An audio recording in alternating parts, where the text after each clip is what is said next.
ববু আইবা তুমি আইবা গো, সেই দিন আইসা বুবু ক্ষমতা পাইবা না। ববু আইবা তুমি আইবা গো, সেই দিন আইসা বুবু ক্ষমতা পাইবা না। খোঁজ নাই বহু কাদের কাকার, অবস্থা খারাপ দরবেশ বাবার, হাউন আঙ্কেল এখন সামনে আসে না। খোঁজ নাই বহু কাদের কাকার, অবস্থা খারাপ দরবেশ বাবার, হাউন আঙ্কেল এখন সামনে আসে না। নেতা কর্মী সব জেলের ভিতর, আমি আসি ডরের ওপর, কখন জানি আসে গ্রেফতারি পরোয়ানা। ববু আইবা তুমি আইবা গো, সেই দিন আইসা বুবু ক্ষমতা পাইবা না। ক্ষমতার চেয়ার থেকে নামা সহজ, কিন্তু চেয়ারে ওঠা কঠিন। 16 বছর থাকলেন, এর আগে 5 বছর, 21 বছর আরো থাকতে মনে চাই, ছাড়লেন কেন? কথা কর না কে আপনারা? রাগ করতেছেন মনে হয়। বাংলাদেশের মুসলমান রাগ করবেন না বাজান গো, আমার মন খারাপ করবেন না। আর যাই হোক, আগামীতে বাংলাদেশে আমরা পুরুষ প্রধানমন্ত্রী চাই। নারীদের জ্বালায় জীবন কিন্তু শেষ হয়ে গেছে বাজান। সিদ্ধান্ত নেওয়া লাগবে। আমেরিকার মানুষ সিদ্ধান্ত নিয়েছে, ডোনাল্ড ট্রাম্পের মতো মানুষকে ওরা প্রেসিডেন্ট বানাইলো আমেরিকা, তারপরে কমলাকে ভোট দিল না। কথা কোন ঠিক কিনা? আমার ভাইরা, যে কথা আমি বলতে চাচ্ছিলাম গভীর মনোযোগ দিয়ে শোনা যান বাজান। লোকমান হাকিম তার কলিজার টুকরা সন্তানদেরকে বললেন, ইয়া বুনাইয়া লা তুশরিক বিল্লাহ, হে আমার বর্ষ, আমার কলিজার টুকরা সন্তান, আল্লাহর সাথে কখনো কাউকে শরীক করা যাবে না।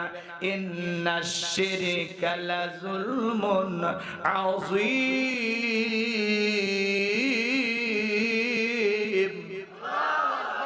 দেখে বলে আমার সন্তান, শিরিক হলো সবচেয়ে বড় জুলুম, সব পাপের বড় পাপ নাম হলো শিরিক। আমার ভাইরা, সেই কথা বুঝাইতে কি আমি আপনাদেরকে বললাম, মাজারে সেজদা দেওয়া শিরিক, পীরের পায়ে সেজদা দেওয়া শিরিক। কথা বলেন ঠিক কিনা? ভাগ্য গণনা করা যাবে না, জ্যোতিষীর কাছে হাত দেখানো যাবে না, আংটির উপরে ভরসা করা যাবে না। এরপরে বলে শনিবার মঙ্গলবার বিয়ে করা হবে না, এগুলো দিন নাকি শুভ না। সন্ধ্যার বেলায় শ্রমিক কাজ করেছে, ধনী তাকে টাকা দিতে চায় না, ধনী নাকি সন্ধ্যাবেলায় টাকা দিলে গরিব হয়ে যাবে, এগুলো ধারণা করাও শিরিক। হাত চুলকালে নাকি টাকা আসে, ওরে বান্দা রাখেন, হাত দুটা খোলা রাখেন, 3 দিন হাত চুলকাবে, চামড়া উঠে যাবে, তাও টাকা আসবে না। কথা কোন ঠিক কিনা? এরপরে নতুন ছেলের বউ চা বানাইতে গিয়ে কাপটা পরে ভাঙ্গে গেছে, বলে অলক্ষণে বউ আসছে। প্রথম দিনে সংসারের জিনিস ভাঙ্গা শুরু করছে। এই অলক্ষণ কুলক্ষণ বলে ইসলামের ভিতরে কোনো কিছু নাই। কথা বলেন ঠিক কিনা? আবার অনেকে বলে যমজ কলা খালে যমজ বাচ্চা হয় ভালো। যেই মহিলার বাচ্চা হয় না, বাজারে সব যমজ কলা খাওয়ায় দেন, তারপরে যদি আল্লাহ 2-1টা বাচ্চা দেয়, আর যমজ কলা খালে যদি যমজ বাচ্চা হয়, 2 বারের কষ্টে 1 বারে হলো, মাঝখানে সিজারের টাকাটা বেঁচে গেল। কথা বলেন ঠিক কিনা? কত পুরুষ মানুষ যমজ কলা খায়, আজ পর্যন্ত কোন পুরুষের তো বাচ্চা হলো না। হবে কেমনে? আল্লাহ তো মেশিনপত্র দেয় নাই। কথা বলেন ঠিক কিনা? আমার ভাইয়েরা, কত ধারণা আছে সমাজে, চুল আশ্রাইতে গিয়ে চিরুনি পরে গেলে নাকি মেহমান আসে। এগুলো ধারণা করে কিনা? আপনাদের এলাকায় বলে কিনা? রাগ করতেছেন মনে হয়। আবার চলতি পথে কেউ যদি একটু হালকা উষ্টা খায়, উষ্টা খাওয়া পর্যন্ত, তখন বলে আজকের যাত্রা শুভ হবে না, গো ব্যাক। তখন বাড়ির দিকে ফেরত আসে। কথা বলেন ঠিক কিনা? আবার কত ধারণা আছে বাজান, ছোট্ট বাচ্চার কপালে কালো টিপ দেয় কেন? কয় বদ নজর থেকে বাঁচার জন্য। যদি বলা হয় এই দলিল কার কাছে, কয় তোমার শাশুড়ি জানে। শাশুড়িকে জিজ্ঞাসা করলে তোমার নানি শাশুড়ি জানে, নানির নানি, দাদির দাদি, তাও দলিল খুঁজে পাবেন না। কথা কোন ঠিক কিনা? বাজান গো আমার, ছোট্ট টিপের উপরে ভাগ্য নির্ভর করে না। ওয়াল কদরিহি শাররিহি মিনাল্লাহি তাআলা ওয়াল বা'সি বাদাল মাউত। তাকদীরের ভালো মন্দ কার কাছে? আরো জোরে বলেন। এই সমাজে প্রচলিত অনেক শিরিক আছে বাজান। সব শিরিকের কথা বলা সম্ভব নয় আমার ভাইয়েরা। এরপরে আমরা অনেকে স্লোগান দেই, ধর্ম যার যার উৎসব সবার। এই স্লোগান হলো কুফরি স্লোগান, ঈমান ধ্বংস করা স্লোগান। কোন মুসলমান এই স্লোগান দিতে পারে না, ধর্ম যার উৎসব তার।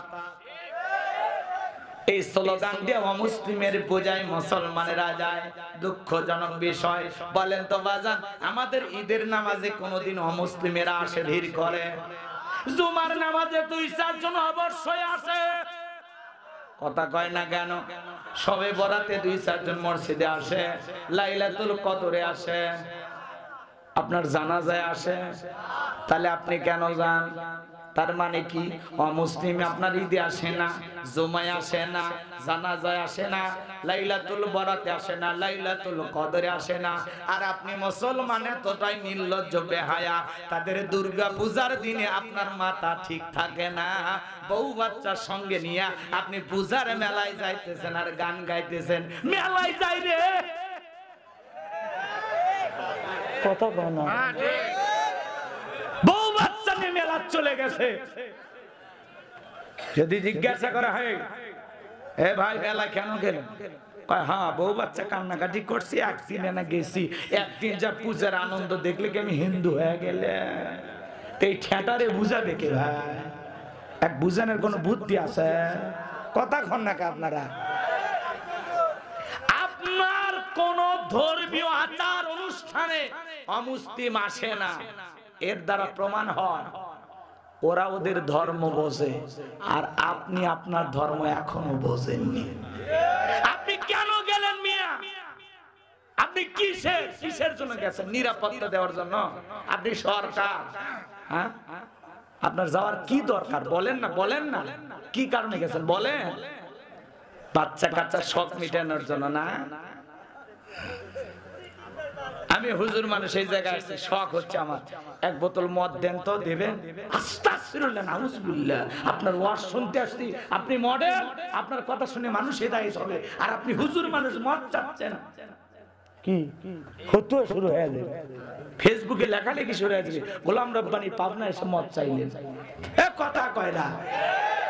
আর আপনি একটা মদের বোতল চাইছি, পাগল হয়ে গেছেন, আর আপনি নিজে যাই শিরিক করতেছেন।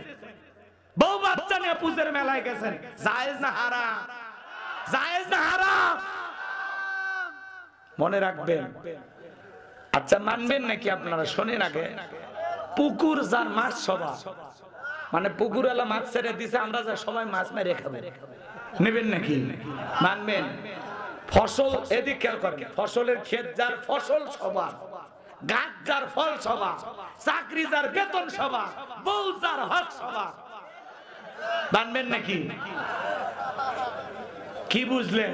হিসাবের বেলা তো ঠিকই শুনলাম, পুকুর যার মাছ কয় না, পুকুর যার মাছ, ক্ষেত যার ফসল তার, গাছ যার ফল তার, চাকরি যার বেতন তার, বউ যার হক তার, ধর্ম যার উৎসব তার। আমার ধর্মের উৎসব আমার কাছে, অমুসলিমের উৎসব অমুসলিমের কাছে, বৌদ্ধদের উৎসব বৌদ্ধদের কাছে, খ্রিস্টানদের উৎসব খ্রিস্টানদের কাছে, হিন্দুদের উৎসব হিন্দুদের কাছে। মুসলমানের উৎসব সবার হতে পারে, কারণ এই ধর্ম সবার জন্য উন্মুক্ত। কথা ক্লিয়ার নাকি? এই ওয়াজ করছি দেখে তো বিচারপতি মানিক আমার নামে দুদকে দিয়েছিল, 116 জন আলিমের তালিকা করেছিল। শোনেননি আপনারা?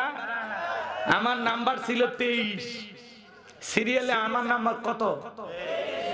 23। ওরা ঠিকই চিনছে, আপনারা চিনলেন না। রাগ করতেছেন, বিরক্ত হচ্ছেন মনে হয়। সেই বিচারপতি মানিকের অবস্থা ভালো না খারাপ? ধরে কন্যাকে কথা কয় না, ভালো না খারাপ? মন্ত্রীরা সব কোথায় গেল, এমপিরা সব কোথায় গেল, কোথায় কাদের কাকা? ওদের সারা দেশটা বড় লাগে ফাঁকা ফাঁকা। পালাবো না,